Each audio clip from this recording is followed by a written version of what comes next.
Dear students, in today's video we are going to conclude one and more correct section by discussing question 26 to 29. Let's start from question 26. 26 में हमें बोला गया which pair can form XY type of compound. तो यहाँ पर first option में आप यदि देखें तो एल्यूमिनियम और फास्फोरस, यदि एल्यूमिनियम की बात करें तो ये +3 ऑक्सीडेशन स्टेट हमेशा अटेंड करता है और फास्फोरस का outermost shell electronic configuration भी P3 है। इसका कंप्लीट ऑक्टेट करने के लिए इसको भी क्या चाहिए, 3 इलेक्ट्रॉन्स रिक्वायर्ड है, तो ये 3- के फॉर्म में हो जाएगा। और आयनिक कंपाउंड जब भी आप बनाते हैं तो क्रॉस मल्टीप्लिकेशन करेंगे तो ये हमारे पास हो जाएगा Al3P3, जिसको आप लिख सकते हैं सिंपल Alp। इसी तरह से बी में देखें तो मैग्नीशियम हमारे पास अल्कलाइन अर्थ मेटल है, मैग्नीशियम 2+ बनाएगा और नाइट्रोजन 3- बनाएगा। तो यहाँ पर हमारे पास जो आयनिक कंपाउंड बनेगा वो बनेगा Mg3N2।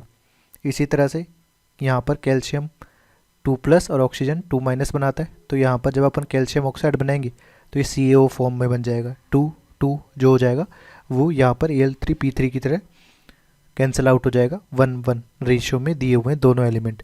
सिमिलरली NaF में देखें तो यहाँ पर Na+ और F-, यहाँ पर भी हमारे पास क्या बन जाएगा, NaF। तो XY टाइप ऑफ कंपाउंड अपने को ऑप्शन A, C और D में दिए हुए हैं। नेक्स्ट है 27, correct statement regarding ionic compound is. अब आयनिक कंपाउंड जैसे कि आप देखें Na+ और Cl- इनके बीच का जो इलेक्ट्रोस्टैटिक अट्रैक्शन फोर्स है इसे कहते हैं। अब पर्टिकुलरली Cl- यहाँ पे हो, यहाँ पर हो या यहाँ पर हो, इससे कोई फ़र्क नहीं पड़ता है। तो जो आयनिक कंपाउंड्स होते हैं उनमें आयनिक बॉन्ड जो होगा that is non directional in nature.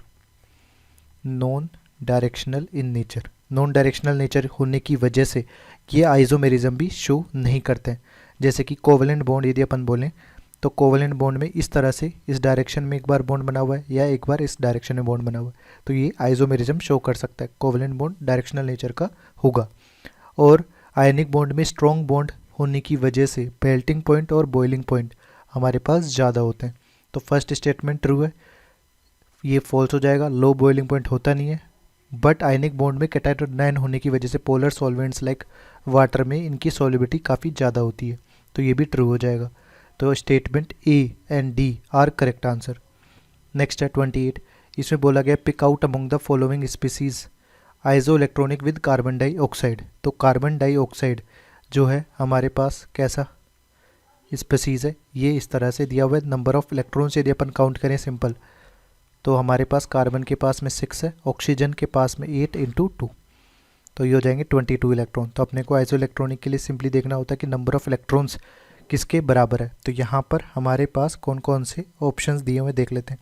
ए में दिया हुआ है N3-। अब यहाँ पे नंबर ऑफ इलेक्ट्रॉन्स यदि आपको कैलकुलेट करने तो नाइट्रोजन की आउटर मोस्ट शेल इलेक्ट्रॉन या वैलेंस इलेक्ट्रॉन 7 होते हैं, 7 × 3, और यहाँ पर एक 4 दिया हुआ है -1, तो ये हो जाएगा 22। सिमिलरली CnO-, यहाँ पर अपन देखें तो नंबर ऑफ इलेक्ट्रॉन्स यहाँ पर कितने हो जाएंगे, कार्बन में 6 है, नाइट्रोजन में 7 है, ऑक्सीजन में 8 है +1, तो ये भी 22 इलेक्ट्रॉन हो जाएंगे। इसी तरह सी में अपन देखें NCN2-, तो यहाँ पे नंबर ऑफ इलेक्ट्रॉन हमारे पास कितने हो जाएंगे, 2 तो नाइट्रोजन है, 2 × 7 + 6, तो ये हमारे पास 22 इलेक्ट्रॉन हो गया। इसी में डी ऑप्शन में देखें NO2-, NO2- में नंबर ऑफ इलेक्ट्रॉन्स नाइट्रोजन हमारे पास 7 है, ऑक्सीजन में 2 × 8 है +1, तो यहाँ पर 17 + 7 24 हो जाएगा। तो आइसो इलेक्ट्रॉनिक केवल यहाँ पर 3 होंगे, option A, B and C। Clear. Next है 29, इसमें बोला गया which of the following molecular species does not exist.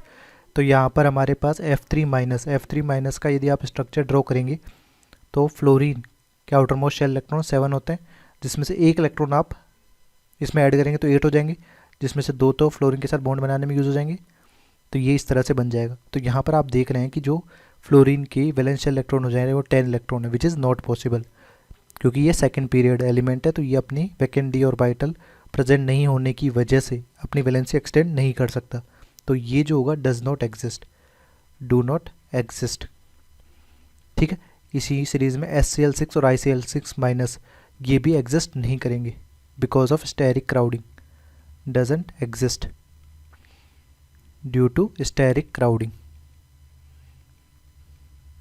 ठीक है। इसी सीरीज़ में यदि आपको एग्जांपल और देखने हो कि जो स्टेरिक क्राउडिंग की वजह से एग्जिस्ट नहीं करते, वो एग्जांपल हमारे पास हो जाएंगे। जैसे कि यहाँ पर SCl6 है, SiCl6 है, Pi5, PBr6 minus, Pi6 minus, BCl4 minus. These all compounds should be remembered by you कि स्टेरिक क्राउडिंग हमारे पास जो Cl, आयोडीन और ब्रोमीन काफ़ी स्टेरिकली बिग साइज में होते हैं, तो यहाँ पर इन कंपाउंड्स का फॉर्मेशन नहीं होता है। यहाँ पर PCl6 माइनस सॉलिड दिया हुआ है, ये कि PCl5 का सॉलिड हाइब्रिडाइजेशन आप देखेंगे तो ये कैटायनिक और एनायनिक फॉर्म में कन्वर्ट होता है, PCl4 plus solid, PCl6 minus solid. तो PCl6 माइनस सॉलिड हमारे पास एग्जिस्ट रहेगा, तो ये भी एग्जिस्ट करेगा। एग्जिस्ट नहीं करने वाले ऑप्शन जो होंगे यहाँ पर वो ऑप्शन A, B और C हो जाएंगे।